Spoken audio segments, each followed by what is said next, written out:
Okay, bismillahirrahmanirrahim. Alhamdulillah wassalatu wassalamu ala Rasulillah wa ala alihi wa sahbihi ajma'in amma ba'd. Alhamdulillah, terima kasih semua pelajar. Hari ini kita akan mulakan untuk kuliah yang pertama kita, iaitu berkaitan dengan falsafah dan isu semasa merupakan subjek wajib universiti. Jadi hari ini kita akan tengok pengenalan kepada falsafah. Pengenalan kepada falsafah. Jadi para pelajar yang dikasih sekalian, sila beri tumpuan dan juga sila nyatakan sekiranya ada masalah audio ataupun ada masalah tiba-tiba terkeluar ke apa di dalam ruangan chat yang disediakan. Okey, hari ini kita akan tengok falsafah dan isu semasa. Apa yang dimaksudkan dengan falsafah? Okey, falsafah ini merupakan satu perkataan yang berasal daripada Greek iaitu philosophia. Okey, cantuman daripada dua perkataan iaitu philo dan juga sophia. Philo bermaksud love ataupun cinta, sophia bermaksud wisdom iaitu kearifan atau kebijaksanaan.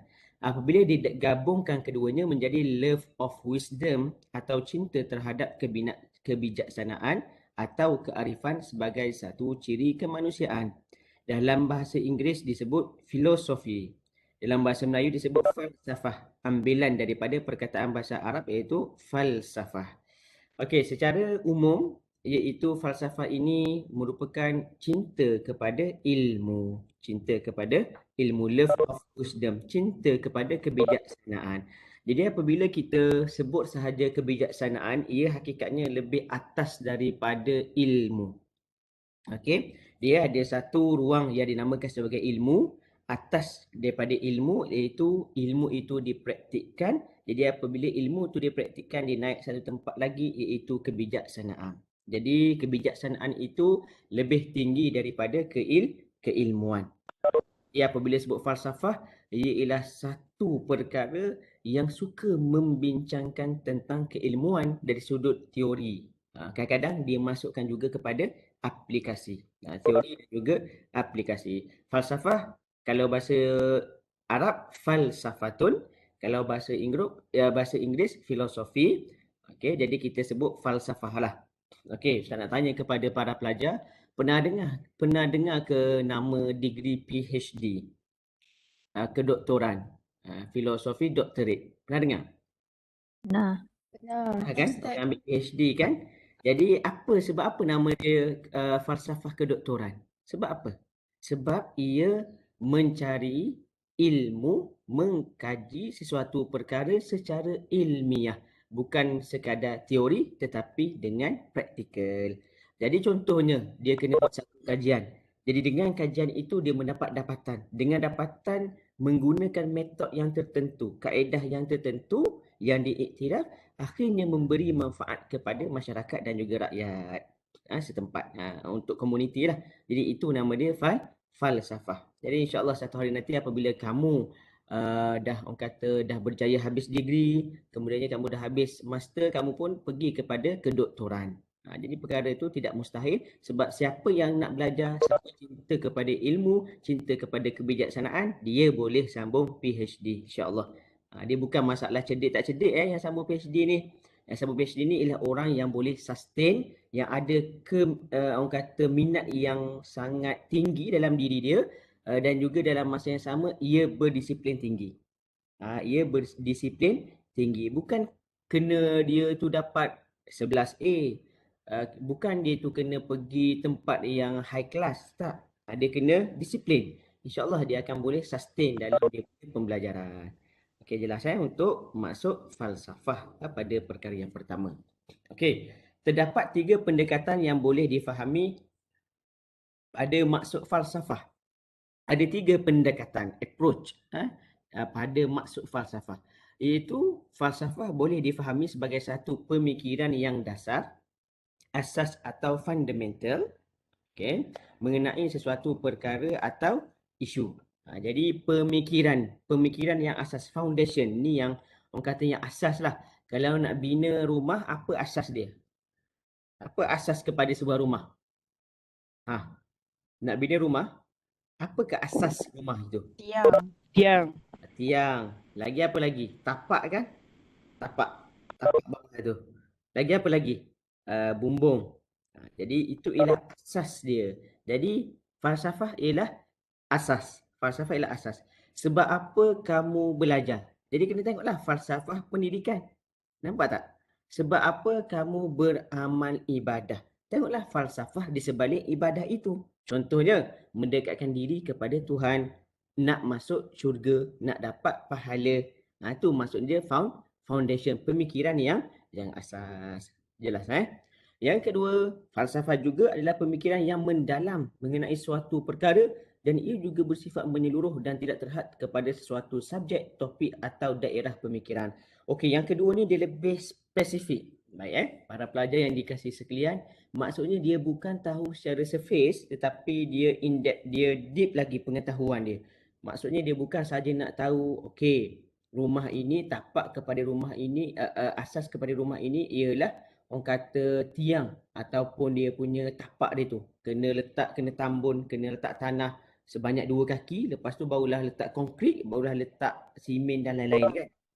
Jadi yang kedua ni, dia nak tahu cara-cara secara spesifik. Berapa kaki nak letak, lepas tu tiang nak tebal mana. Lepas tu apabila buat atap, atap tu nak daripada kayu ke, atap daripada besi ke, atap daripada aluminium ke. Jadi itu semua yang mendalam. Jadi yang lebih cantik daripada yang pertama tadi. Okey, dia kata contohnya, persoalan-persoalan falsafah yang terdapat dalam ilmu falsafah ialah soalan umum seperti apakah makna kehidupan, apakah sifat kewujudan, apakah hakikat kewujudan itu yang terdapat dalam kajian metafizik. Okey, persoalan-persoalan dasar seperti itu hanya boleh ditimbulkan dalam bidang falsafah dan bukannya dalam bidang yang lain. Okay, baik Falsafah berperanan membuatkan kita berfikir secara mendalam mengenai perkara yang asas dan persoalan pokok mengenai suatu isu supaya kita dapat satu pemikiran yang jelas tentang apakah persoalan pokok yang terdapat dalam suatu bidang itu. Okey, sama je macam Ustaz beritahu tadi lah. Cumanya di dalam contoh yang dia bagi, dia tanya apakah makna kehidupan? Apakah itu sifat kewujudan? Apakah yang terdapat dalam kajian metafizik? Lebih orang kata lebih mendalam lah. Apa falsafah kehidupan? Okey, apa falsafah kehidupan? Apa orang kata pemikiran yang ada di sebalik kehidupan? Okey, Ustaz beritahulah secara ringkas ni supaya semua pelajar dapat tahu Untuk dalam perspektif Islam, apabila seseorang itu hidup, dia ada dua fungsi. Dia ada dua tujuan. Okey Tujuan yang pertama, dia ialah sebagai hamba kepada Tuhan. Hamba kepada Allah Subhanahu Wa Taala. Ini dalam Islam. Yang kedua ialah dia sebagai khalifah. Dia sebagai pemimpin di atas muka bumi ini. Okey, jadi ada berapa orang kata falsafah kehidupan? Ada dua. Yang pertama sebagai hamba. Apakah perkara yang perlu dibuat sebagai hamba? Kena beribadah. Macam kita kena belajar. Belajar itu ialah ibadah. Kita kena solat. Solat itu ialah ibadah. Kita kena puasa, puasa itu ialah ibadah. Kita kena berbuat baik antara makhluk, itu ialah ibadah. Ibadat-ibadat ni ialah perkara yang mendapatkan kita ganjaran pahala. Okey, faham? Dan juga yang kedua, kalau khalifah, apakah yang kita perlu buat sebagai khalifah? Itu kita kena bertanggungjawab. Kita kena meraihkan orang yang di bawah dan juga di atas. Kita kena bersifat adil. Kita jangan berat sebelah. Kita jangan mengamalkan perkara-perkara yang tak baik kepada rakyat, kepada masyarakat kita. Kalau kita sebagai ketua keluarga, kita adil kepada anak-anak kita dan isteri. Kalau kita pelajar, kita kena adil terhadap disiplin kelas kita. Boleh faham? Jadi itulah nak dimaksudkan dengan khalifah.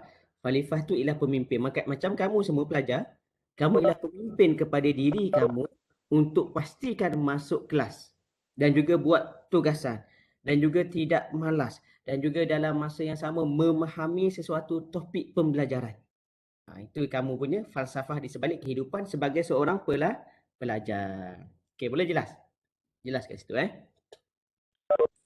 Okey, seterusnya yang ketiga, melalui pandangan falsafah moden barat dan bukan barat menjelaskan, falsafah adalah kegiatan untuk menjelaskan konsep-konsep dan pemikiran asas mengenai sesuatu itu supaya kita dapat menjelaskan dalam pemikiran kita tentang apakah maksud signifikan sesuatu konsep yang digunakan itu, sama ada konsep itu mempunyai makna ataupun sebaliknya. Ini falsafah barat dan juga bukan barat lah.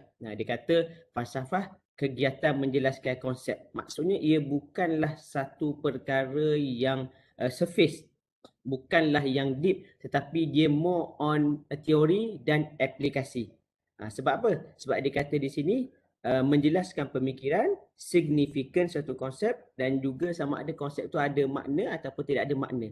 Maksudnya konsep itu perlu dipraktikkan ataupun tidak dipraktikkan. Jadi biasanya apabila hasil satu teori, maka ada konsep, ada model, daripada itulah ada tindakan ataupun ada application. Okey, boleh faham Itu ialah maksud yang ketiga. Okey, seterusnya para pelajar yang dikasihi sekalian, iaitu hubungan falsafah dengan pembinaan sesebuah negara. Okey, kita masuk kepada kata subtopik yang kedua pada pagi yang mulia ini, iaitu apakah hubungan falsafah dengan pembinaan sesebuah negara. Nak bina negara senang ke susah? Nak bina negeri susah ke senang? Susah kan? Nak bina negara lebih-lebihlah susah. Mana senang? Nak bina bangunan ke nak bina negara? Bina bangunan senang. Kan bina negara susah. Okey, tengok. Falsafah itu pada asalnya bersifat universal dan tidak terbatas kepada mana-mana tempat atau lokasi geografi. Ini ialah umum. Okey. Falsafah ni kalau kita sebut falsafah saja dia general. Tidak ada batasan geografi. Tak ada falsafah tu ada pada falsafah barat sahaja, tak ada pada falsafah lain. Maka itu tidak betul. Falsafah yang murni contohnya dia kata ada pada falsafah Islam sahaja, maka itu tidak betul. Falsafah yang murni pun terdapat pada agama-agama yang lain. Jadi itu contohnya. Namun, falsafah boleh ditujukan kepada satu konteks yang spesifik, khususnya dalam konteks pemikiran sebuah negara ataupun budaya itu kerana ini adalah realiti kehidupan dunia pada hari ini. Jadi, dalam slide kali ini dia beritahu bahawa falsafah ini boleh masuk, boleh adapt dalam mana-mana konteks kehidupan. Sama ada sebuah negara ataupun budaya kerana ia menggambarkan realiti kehidupan pada hari ini. Okay, jadi apabila sebut sahaja kehidupan realiti hari ini, macam mana realiti kita hari ini? Adakah orang kata normal ataupun tak normal? Realiti kehidupan pada hari ini, pandemik COVID-19, kena SOP, kena PKP. Bagaimana falsafahnya? Normal ke tak normal? Jadi tidak normal lah. Tidak normal. Tetapi kita cuba untuk orang kata adapt perkara tu. Kita cuba untuk masukkan yang tak normal tu, kita nak tengok apa falsafah di sebaliknya. Falsafah di sebalik tidak normal itu ialah supaya kita nak menjamin keselamatan nyawa. Itu yang pertama. Yang kedua, walaupun ada online ini, supaya kita boleh teruskan kehidupan dalam pembelajaran ataupun kerjaya. Itu yang kedua. Yang ketiga ialah apabila datangnya norma baru ini, falsafah kita ialah kena cuba sedaya upaya untuk berusaha mengikuti setiap perkara yang disarankan oleh kerajaan. Kan? Sebab kita terpaksa. Okey? Terpaksa. Terdapat ciri yang berbeza antara satu budaya itu dengan satu masyarakat dan budaya yang lain. Okey? Macam biasalah kalau budaya Arab tu ada falsafah Arab lah. Kalau kita budaya Melayu, kita ada falsafah Melayu. Kalau budaya di China, maka itu ikut falsafah di China. Begitulah di India dan sebagainya. Keadaan di Amerika Syarikat atau Eropah berbeza dengan keadaan di Asia atau Malaysia, seumpamanya sejarah, pemikiran, sifat tempatan dan sebagainya. Okey, wajar bagi falsafah yang dibangunkan dalam satu masyarakat itu mempunyai kaitan dengan persoalan-persoalan yang dihadapi masyarakat setempat. Ini menunjukkan bahawa falsafah juga mempunyai sifat lokal yang tersendiri, bahawa isu yang ditangani bersifat universal dan global. Jadi siapa yang nak bangunkan falsafah? Kalau falsafah pendidikan, siapa nak bangunkan falsafah pendidikan? Orang yang belajar lah. Kalau falsafah agama, siapa nak bangunkan falsafah agama? Orang yang beragama lah. Kalau falsafah yang ada di dalam sebuah negara, siapa yang nak bangunkan falsafah tersebut? Rakyat yang ada dalam sebuah negara tersebut. Pemimpin dan juga rakyat saling bekerjasama untuk membangunkan falsafah. Supaya yang lain-lain boleh ikut falsafah tu, tak lari daripada falsafah tersebut. Okay, jelas Jelas kat sini. Kamu sebagai pelajar, kena tahu apa falsafah sebagai seorang pelajar. Itulah dia punya orang kata hubungannya. Okey, baik. Seterusnya ialah hubungan falsafah dengan rukun negara. Yang tadi falsafah dengan pembinaan sebuah negara. Yang ini ialah hubungan falsafah dengan rukun negara Malaysia. Ingat tak rukun negara? Ada berapa rukun negara? Ada 5. Ada 5 rukun negara. Kita kata, Yang pertama dia kata mengaitkan falsafah dengan satu ideologi tempatan atau pemikiran kebangsaan seperti terdapat dalam rukun negara bukan menjadi satu kesalahan. Malahan ia adalah satu perkembangan yang positif. Kita nak kait falsafah dengan ideologi. Ideologi ni maksudnya ialah pemikiran tempatan ataupun pemikiran nasional kebangsaan yang ada dalam rukun negara bukan satu kesalahan. Kita tengok rukun negara, kita hasilkan rukun negara, kita tengok apa falsafah di sebalik rukun negara. Boleh ke tak boleh? Jawapannya boleh Bahkan digalakkan lagi sebab dia akan menghasilkan implikasi yang positif. Okay, baik Falsafah kebangsaan yang termaktub dalam rukun negara adalah bertujuan membentuk dan membina ideologi kebangsaan. Kamu rasa sebab apa ada orang kata rukun negara? Sebab nak suruh rakyat Malaysia ini patuh kepada undang-undang dan juga hidup dalam keadaan makmur, harmoni, tidak bergaduh antara satu sama lain, tidak ada perpecahan. Kan? Itu ialah rukun negara. Tetapi di sebalik rukun negara ada falsafah rukun negara. Jadi apabila kita sebut saja falsafah yang terkandung di sebalik rukun negara ataupun dinamakan sebagai falsafah kebangsaan, dia punya objektif ialah membentuk dan juga membina ideologi kebangsaan. Ideologi maksudnya apa? Idea lah, perkara yang kata yang tidak nampak. Perkara yang ada dalam minda kita berasaskan pengalaman dan juga keilmuan yang ada. Okey, nampak kat situ Jadi para pelajar yang dikasihi sekalian, jadi kena tengok betul-betul apa yang ada di sebalik 5 rukun negara kita. Okey, yang pertama, cuba sebut apakah rukun negara yang pertama? Kepada Tuhan. Okey, kepercayaan kepada Tuhan. Yang kedua? Kesetiaan kepada raja dan negara.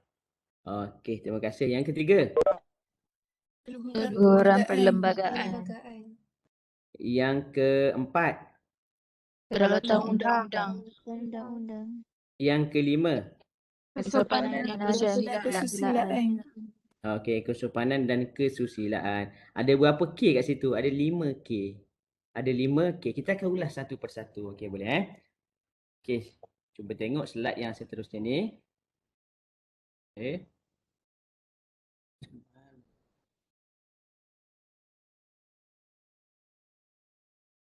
Okey, cuba tengok.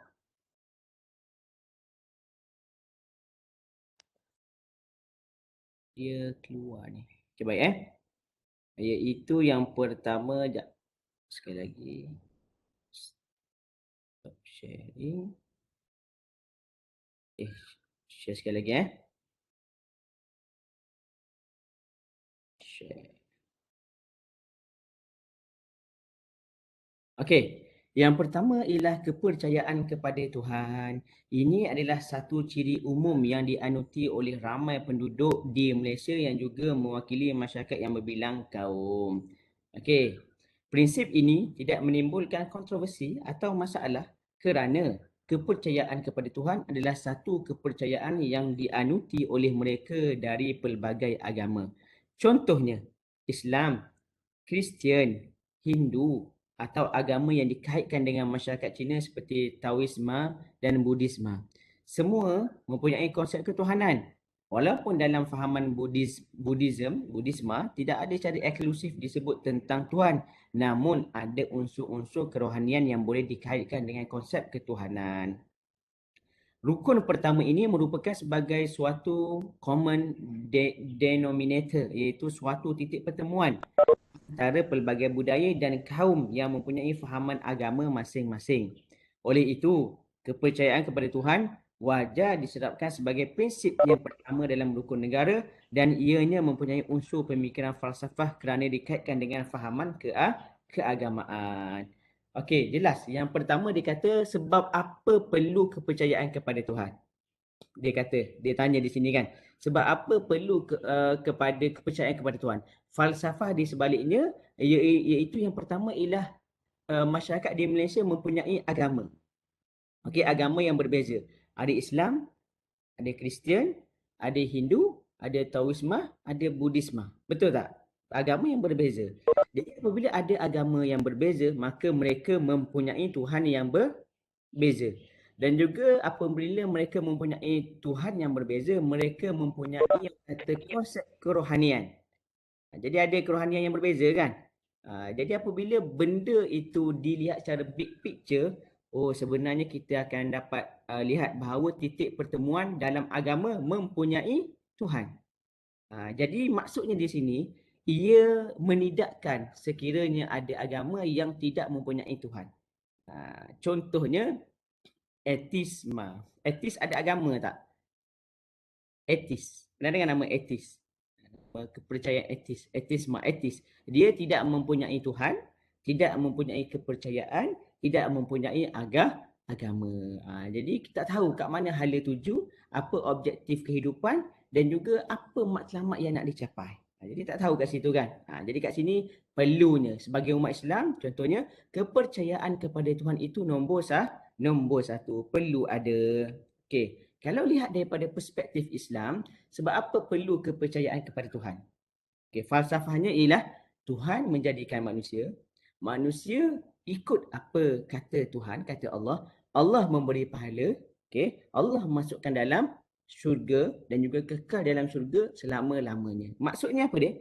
Allah yang memberi manfaat, Allah yang memberi mudarat, maka kita perlu percaya kepada Allah Subhanahu Wa Taala.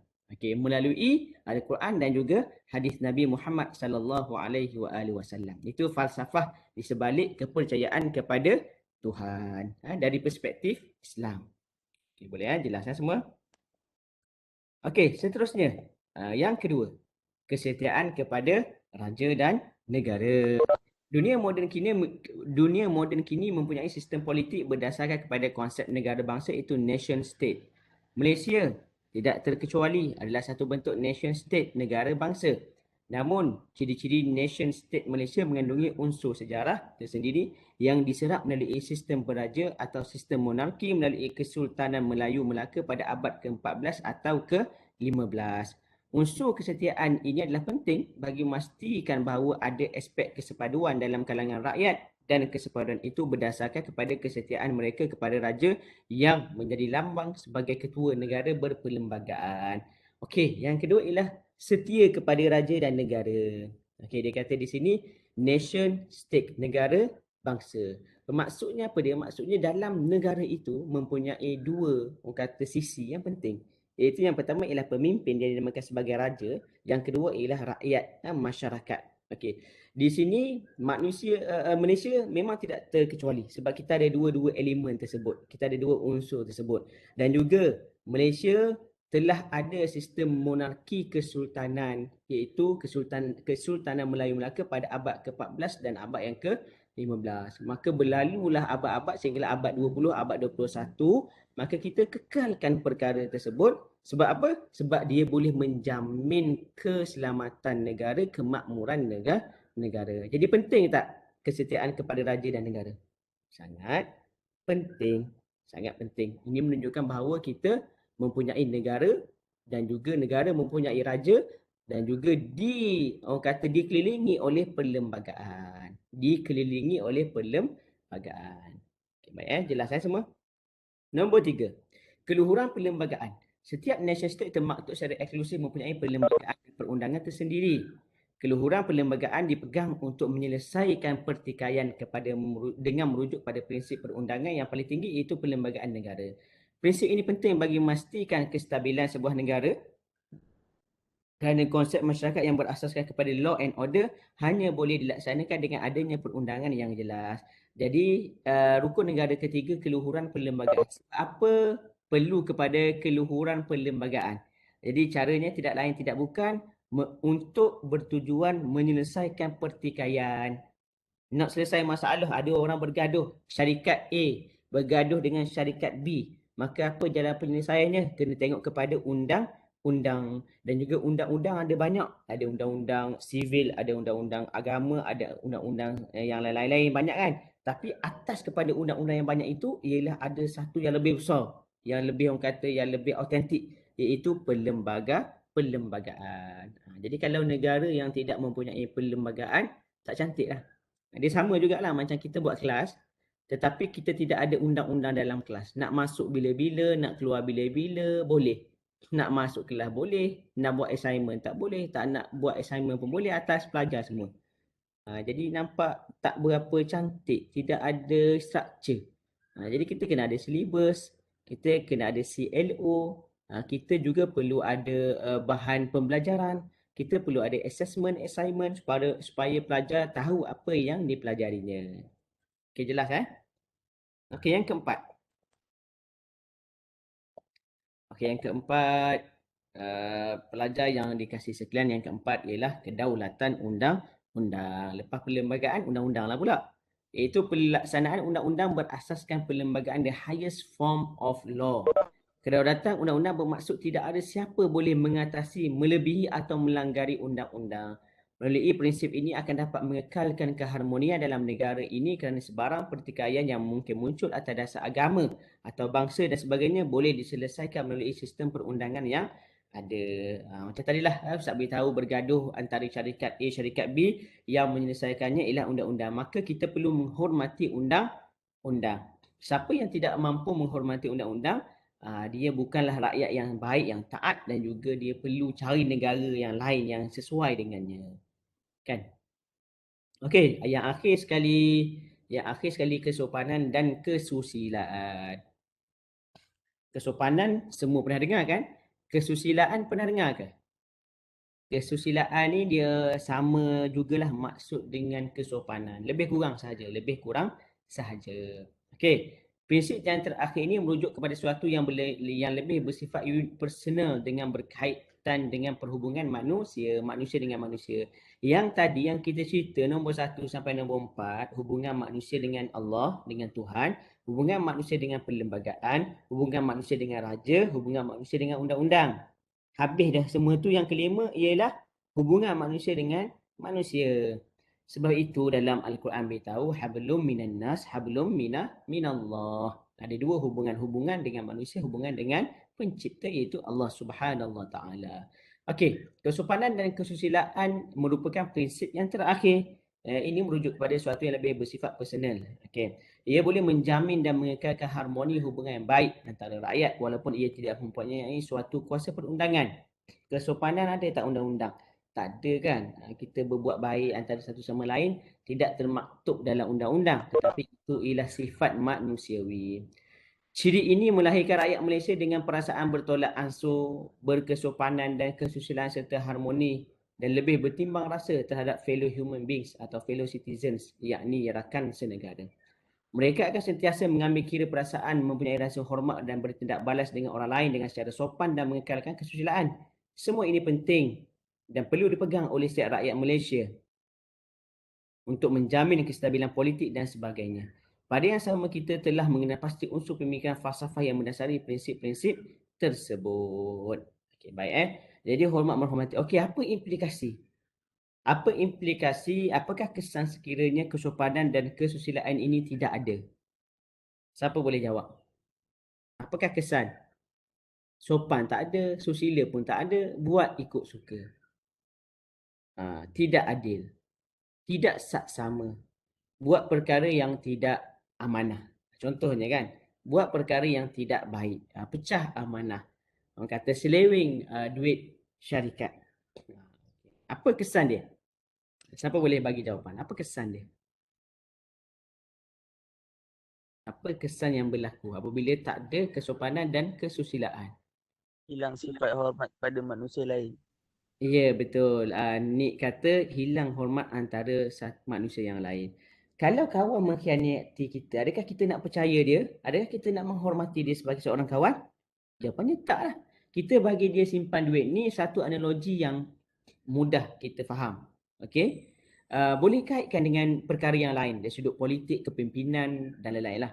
Jadi kita minta pelajar kawan kita tu simpan RM100. Tapi dengan RM100 itu bila kita nak minta semula dia kata tak ada, dia dah guna untuk beli barang-barangnya. Adakah kali kedua kita ada RM100 kita nak minta dia simpan? Memang tak lah. Memang kita tak akan bagi dia simpan. Kita akan bagi kepada orang lain. Sebab itu perlu kepada orang kata pemikiran ni yang universal. Kalau kawan kita yang pertama tak boleh percaya, kita pergi kepada kawan yang kedua, yang ketiga, yang keempat, yang kelima. Jadi kita ada banyak pilihan. Kalau pemimpin itu tidak mampu berlaku adil, buatlah rotation. Letaklah pemimpin yang lain pula. Pemimpin yang kedua pun tidak adil, buatlah yang lain pula. Jadi apabila ada rotation, dia ada check and balance. Boleh? Tapi kalau dia selama-lamanya dialah orang kata yang memerintah, maka akhirnya akan berlaku penyelewengan. Ini banyak dibuktikan dalam negara-negara di dunia ini. Banyak kita tengok bila dia bersifat rotation, undian, majoriti, bersifat orang kata adil, sama, maka kat situ ada keseimbangan ekonomi dan juga politik dalam satu-satu negara. Baik, jelas Baik, seterusnya ciri-ciri falsafah dalam falsafah pendidikan kebangsaan. Ciri-ciri falsafah dalam falsafah pendidikan kebangsaan. Ini kita akan tengok pada minggu hadapan. Falsafah dalam falsafah pendidikan kebangsaan. Ini penting falsafah pendidikan kebangsaan. Kita akan tengok satu per satu pada minggu hadapan. Okey, setakat ini para pelajar yang dikasihi sekalian, ada apa-apa soalan? Ada apa soalan tak? Saya nak tanya kepada Ustaz. Tak faham apa rukun negara ke apa ke.